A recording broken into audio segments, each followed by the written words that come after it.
Hello po, Tita Darlene. Hello po, Tita Darlene. Thank you so much po. Hello, it's me, Darlene Vlog.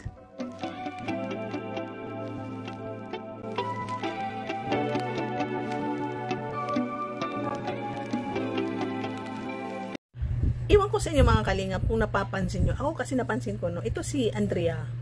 Isa siya sa maganda rin, no? Maganda rin siya kasi halos lahat sila talaga magaganda dito sa mga beneficiary ni Kalingap Rab.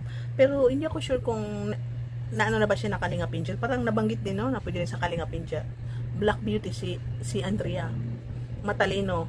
Ipapakita ko itong marami niyang medal, marami niyang at na-achieve rin, no? So tingnan niyo. Diba, nakaka-proud pag ikaw ang mami ng ganyan. Kasi ako proud din ako sa mga anak ko, ganyan din. So yan, no? So, nagyayabang si Darlene Vlog. Ituto naman tayo magulang, pag proud tayo, medyo may halong kayabangan. Kasi masaya tayo, diba? Masaya tayo. So, saan ba natin sasabihin yung ka-proud natin sa dingding? Siyempre, pag proud tayo, isi-share natin sa mga kaibigan, isi-share natin ang saya-saya mo, diba? So, ito, tingnan natin ang video ni na-achieve ni Andrea.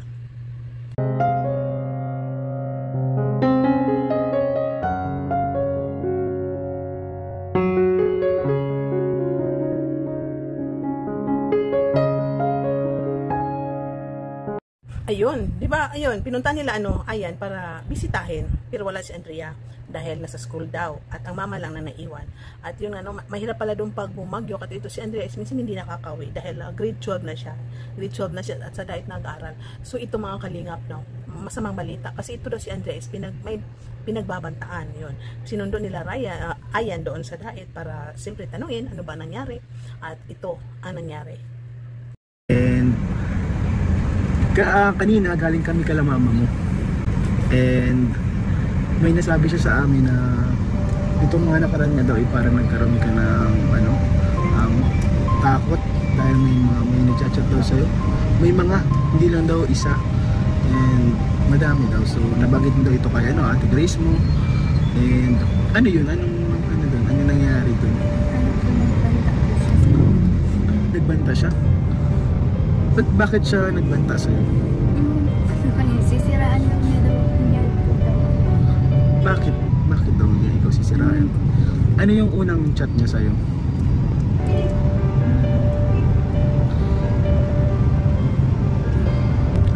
Ay, grabe ang dami. Ano, legit na account ba yan? Or ano lang? Ano yung fake account? Fake. Ang ginamit niya po yung pangalan. Ang pangalan niya sa Facebook, pangalan mo? Andrea Managman. Tapos poser pala yan. Tapos nag-PM siya sa'yo. Ay, nag-amin siya sa chat. Na yun pong kasi yung budget ko po. Kala ko, nagang reply man po ako kasi baka po sabihin niya na hindi ako namamansin. Tapos hindi ko man po alam na siya din po pala yung budget ko. Kaya, ay, may isa kang ka-chat na hindi Andrea ang tapos may ka-chat ka din na isa na Andrea, nag-chat sa amin. Siya din pala yun, nag-amin siya. Kilala mo siya personally? Taga saan daw siya? Iwan ko po dun, nagang reply man lang po kayo. Ano yung mga sinasabi niya sa'yo? Ano daw po siya, fans daw po siya ng Kalingap. Fan siya ng Kalingap? Nakapanood daw po siya ng vlog. Supporter siya? Ano yung mga, bakit siya umabot sa ganun na sasabihin niya sa'yo pagbabanta niya yung buhay mo? Ano yung mga usapan niyo bago niya sabihin mo? Dito nga po ako, sabi daw po niya, classmate ko daw po siya. Classmate? Tapos, una po sabi niya, babae daw po siya, naiingit daw po siya sa akin. Naiingit siya sa'yo? So, yun nga, no, panoorin nyo rin ang full vlog ni Sarah Matubang Vlogs na. Siguro sa tingin ko may manliligaw ito si Andrea na siguro, kasi hindi siguro niya masyado napapansin. Pero ang sabi nitong lalaki daw is, kasabi ni Andrea, minessage niya kasi baka daw, sabihin na suplada, ganon. Ito, manliligaw niya ata siguro, pero hindi pa daw niya namit, parang ka-chat. At yun, gumawa daw siya ng, gumawa daw siya ng fake profile. Ang ginamit niya is SIM ng pangalan ni Andrea. Para siya awayin, no? Awayin. So, pero kasi umamin daw tong lalaki na dati niyang ka-chat na siya din yung fake profile na ginawa niya. Tapos sabi daw na itong lalaki na nagkunwari na gumawa siya ng fake account na siya rin daw si Andrea. Sinabi niya na naiinggit ako sa iyo, no? Ganyan, galit ako sa iyo, mga ganyan. Nagkunwari siya pero yun sinabi niya, no, galit ako sa'yo, nainggit ako sa'yo, ganyan, kaya ako nagalit sa'yo kasi nainggit ako sa'yo. At ito daw is, fans daw siya ng Kalingap, nanonood ng mga vlogs ng Kalingap, nakita niya ata si Andrea, no. So, hindi pa daw na-meet ni Andrea ito, sa chat lang daw. So, parang nagme-message ata, pero ayaw niya nasabihin ng nagchat sa kanya na suplada siya, kaya replyan niya. So, nung replyan niya, siguro, baka nanliligaw, tapos hindi na niya pinansin, gumawa naman ng other account, no? Tapos pinangalan niya sa Andrea. Pero umamin daw na itong kachat niya, siya rin yung fake profile na Andrea. Yun ang nakakatakot. So, few lang na clips ipaparinig natin. Pero kung gusto niyo malaman ng full details, full vlog, kwentuhan, panoorin niyo po ninyo Sarap Matubang Vlog. So, yun, no? Yun nga, no? Yung junior na account, yung lalaki na ka-chat niya. So, mabait siya, no? Yung nanonood siya na Kalingap. Tapos, ano bang utak niyo? No? Sinabi niya kay Andrea, na gumawa ko ng account, inamin niya na share rin po daw yun. No, parang walang kwentang gawa ng account niya, no? Kung gusto niyang mag-bash or ano, wala rin palang kwenta kasi inamin niya na siya din yun, no? Inamin niya na siya din yung account na Andrea na ginawa niya na pink. Pero nagbabanta. Ito si Andrea, wala siyang cellphone dati, pero may nagbigay sa kanya, di ba? Na vlog na may cellphone na siya. Parang Tita Kay o Tita Kate yung nag-sponsor kay Andrea ng cellphone. Dati wala yan pero dahil nag-sponsor kasi para daw magamit ni Andrea sa pagre-research. Kasi ngayon talaga, sa panahon ngayon, hindi ka tulad dati pupunta ka sa library, mag-standby ka doon, maghiram ka ng libro, hahanapin mo doon ng mga assignment mo. Ngayon, kailangan internet, Googles na. So, kailangan talaga ng cellphone. Pero, ang problema lang ito nangyari kay Andrea kasi nag-join siya sa chat-chat. May nagme-message sa kanya, replyan niya. Yun ang problem sa kanya, no? So, sana mapag-usapan to, no? Ma-blatter. At ito, kasapin nila, ayan, no? Wag na mag-re-reply, makikipag-usap sa hindi mo kilala. Kahit kilala mo, na profile, malay mo, fake account din yan, no? Wag i-accept. Ang kakausapin mo na yung direct family mo, totoong kapitbahay o kapatid mo, o yan, direct family. Sila ayan, sila Rab, no? Classmate talaga na nakikita niya araw-araw na tapos nakita niya profile. Huwag mag-accept ng mga request message. Dapat ito ang ma-advise sa kanya. Kasi iba na talaga ngayon. Kasi nagbabanta itong batang ito, no? Iwan ko ilang taon siya. So sa tingin ko, baka kasi junior ang pangalan niya, hindi doon naman niya namit. Baka sa tingin ko, kapitbahay lang ito, dyan lang yan siya, naglalakad-lakad, kapitbahay. Tapos may pagnanasa kay Andrea, kaya nagkunwari na siya si ganito, na profile, junior ang pangalan niya, tapos hindi pa satisfied, nagkunwari naman, gumawa naman ng bagong account na Andrea ang pangalan niya para awayin si Andrea. Nakakatakot po ito, kailangan talaga mapablatter at matingnan ng IP address ng lalaki na yan, baka kapitbahay lang, o di ba po, no? May ano pala yun, parang inggit, kala ko lalaki na nagkakagusto, ganyan. Tapos lalaki na po siya. Ay, lalaki pala talaga? Nililito ka talaga, no?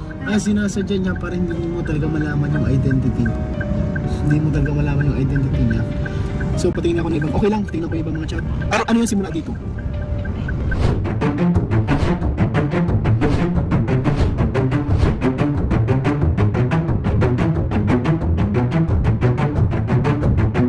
Tinulungan po kasi ako ng yung lalaki. Yung una kong kachat. Na tigak niya na daw po yung account na yan. Yung sa akin. Pero siya man po rich. Ano pangalan ng lalaki? Junior. Junior ano? Kinabahan ako, kala ko Junior Abinat. Kinahala ko yun. Junior Baras. Anong, yung Junior Baras, yung nag-uusap kayo, ano yung mga sinasabi niya? Maayos naman siyang kausap doon. Supporter siya, nanonood siya ng vlog. Tapos ano pa yung mga sinabi niya? Ano siya, yung parang normal lang, casual lang na usapan. Tapos biglang, may dumating itong Andrea na fake account. Siya din po mismo nagsabi sa akin na may nagawa pong account. Pero siya nga po siya. Siya din pala yun. Grabe, nangilito siya. Ano? Pero di ba sabi mo umamin siya? Anong sinabi niya? Anong purpose na bakit niya ginawa yun? Baka nagtitrip. Baka ano lang din, baka mga schoolmate niya lang din. Kasi tumigil siya nung nag-report sa school. Baka nandun din talaga. Baka andun lang din. Baka po may ano siya magbilhin. Baka? Kasi po nagtaka po kasi nakita daw po kami sa CR. Apat man lang po kami magkakasama. At yung sa vlog is baka classmate, pero baka hindi, no? Hindi daw classmate. Baka may kakampi, baka schoolmate, baka ibang section. Tapos yung classmate at kaibigan kasi may nag-message sa kanya na nakita daw siya sa CR. Tapos yung kasama niya sa CR is apat lang daw sila. Ay, nakakatakot talaga ito. Meron siyang stalker. O Andrea, ano ka pa naman, magandang babae ka, magandang bata ka, matalino. Naku, nakakatakot po itong mga kalingap. Hindi to biro. niya si Andrea na mag-reply sa kanya. Tapos sabi niya, nung hindi nag-reply si Andrea, sabi niya, i-block kita, ayaw mo magsalita. Ay grabe, sa pangit na mga sinasabi niya. Madami po siyang sinabi na off below the belt na mga salita kay Andrea dito, hindi ko nasasabihin. And sobrang pangit na mga sinasabi niya po. At yun nga ang pinakamasama doon na sabi yung salitang panghuli yung papatayin kita. Meron po siyang sinabi. So katulad niya nun, i-block kita, payain mo magsalita, di i-block mo.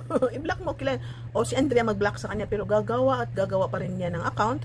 Pero dapat Andrea, wag mo reply yan. Wag ka mag-accept ng request message. So i-block mo na yan Andrea at yun, wag mo nang basahin ng mga bagong messages, request at wag ka nang umuwi ng gabi. Wag kang umuwi na mag-isa kasi may pagbabanta na, may mga below the belt na siya mga messages na hindi binasa nila. Ayan, pero sa tingin ko, this is not good. This is not a joke. Kailangan talaga i-blatter na ito. Loko-loko, no? Papasukin kita sa bahay mo kanina sana, kaso may ginagawa ako. Parang sinasabi pa niya nga may papatayin siya. So parang ginagawa niya yan, sinasabi niya yan para takutin si Andrea. O di ba po, papatayin kita, papasukin kita sa bahay mo.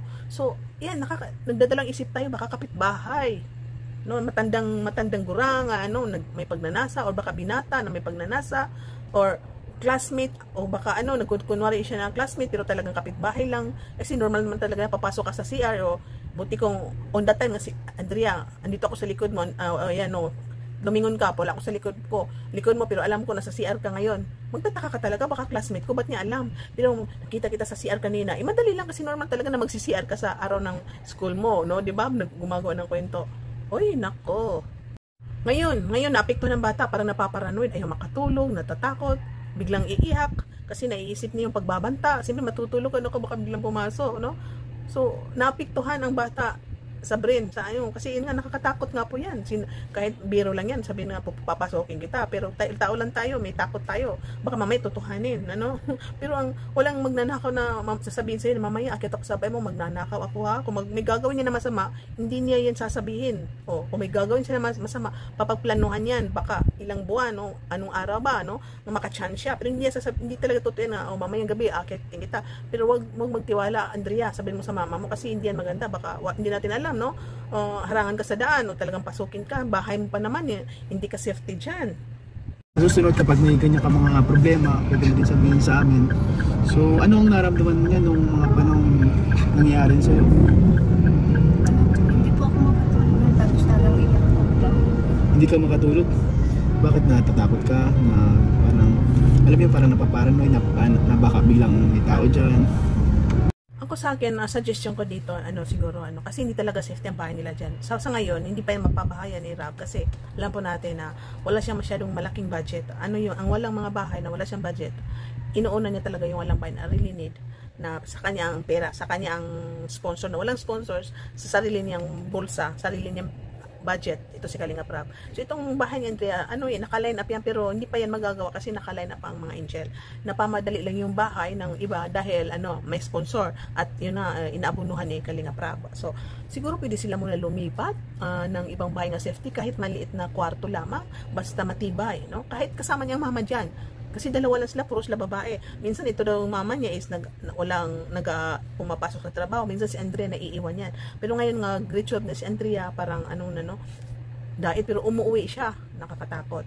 Dati nga napanood ko sa vlog ni Rob na ito si Andrea, nag-offer si Rob na doon ka na lang tumira doon sa may bahay sila sa church na para sa mga estudyante niya, nag-offer siya na doon papatirahin yung mga estudyante na mga beneficiary na scholar niya doon sa sa church sa likod. Pati nga si Kulot sinabihan din at sino pa yun.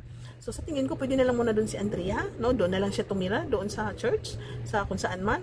Hindi naman siguro siya pwede doon sa kay Atidna sa Lighthouse kasi yun nga mayroon na. So doon siya muna sa church. Tapos ang mama niya doon na lang siguro para kasi wala din kasama, doon na lang siya siguro kung saan siya nagtatrabaho, doon na rin siya matulog. Tapos magkita na si Andrea at mama niya every weekend. Tapos magbanding sa family, Saturday, Sunday pupunta diyan. Tapos yun pag school days na naman ito si Andrea is nasa diet na naman, doon lang siya titira doon sa bahay na ginawa nila para sa mga scholars. Para safety po siya doon. Kasi nakita po natin yung bahay nila Andrea, kahit maliit na bata, katulad ni Rabay, pag itulak mo yung dingding, matatanggal yung plywood kasi bulok na ang bahay, nipa, tapos plywood, bulok na bulok, marami ng butas. So, madaling pasukin po ng magnanakaw yan. Madaling pasukin ng mga taong masasama ang loob.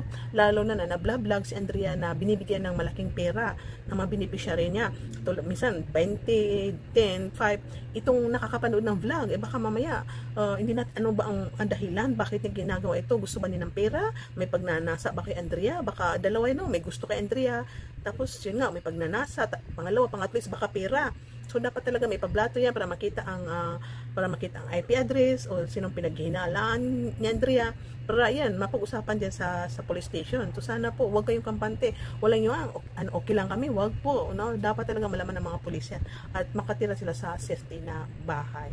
So yan lang po ang ating opinion o point of view or suggestion or idea dito sa para kay Andrea. So sana po, nakuha ninyo ibig kong sabihin. So, thank you so much. Shout out sa lahat. Kuya Val at Tinablas Kalingap Rap at sa lahat na sumusuportahan ng Team Kalingap. Mabuhay po kayong lahat. God bless and keep safe everyone. And keep smiling. Bye. See you in my next reaction video. Paki-like po. Thank you.